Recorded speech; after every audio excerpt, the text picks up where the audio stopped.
civil war blurs the outline of Libya's future, while the U.S. weighs its options on the role it should play in the chaos. Some war-loving politicians have been pushing for establishing a no-fly zone. This means bombing Libyan air defense systems, runways, and shooting down Libyan aircraft, an aerial invasion, something most Americans don't realize and most Libyans don't want. People in the entire region remember what happened with the no-fly zone in Iraq. Hundreds of civilians were killed by the enforcement of that no-fly zone. That hasn't changed. Some high-ranking officials have taken it so far as to joke about an attack on the African country.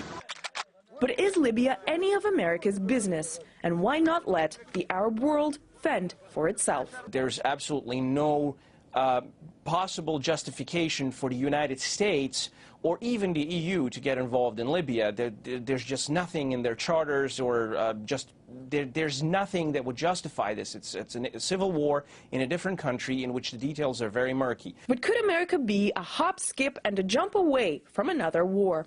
The White House is now saying it will wait for the UN to lead the way in dealing with Libya. But with a habit of getting knee-deep into other nations' affairs, will America be able to resist the temptation?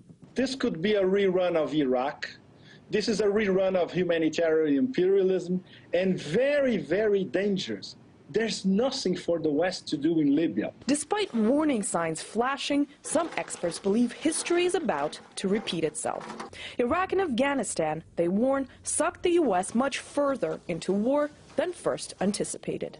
The definition of insanity is doing the same thing twice and expecting different results. Well, in the case of the United States, it would be doing the same thing dozens and dozens of times and trying to get different results. You know, the United States hasn't won a war decisively since the end of World War II. Upholding human rights and establishing democracy have often been pretenses for America's invasions. Officially, these are also the main concerns for Libya. But the underlying reality... This is about oil, and if the United States can go in militarily but claim to be going in only for humanitarian purposes, the American people will buy it. Some also see hypocrisy in the calls for humanitarian intervention. Nobody really brought this up during Rwanda, but of course Rwanda didn't have any oil. With two other American wars being fought in the Muslim world, death tolls continue to rise. Oh, it will not save Libyan lives. It will cost more lives. Apart from the human cost, the U.S. is running up a huge warfare tab. Considering the fact that we have 54% of federal tax dollars going into defense and into the destruction of Afghanistan and Iraq, you have to really wonder how crazy this country is. And how willing the American people are to foot the bill. Both the Europeans and the Americans are facing huge budget deficits, military overstretch. It's going to be very hard to explain to the people why they can't have their pensions and why they're losing their jobs, but there's enough money to throw into a military intervention in a country that is far away and is minding its own business. And minding its own business is what many want the U.S. to do. The whole world doesn't have the stomach for it anymore. The U.S. seems to have chosen a wait-and-see approach, hoping the United Nations will lead the way.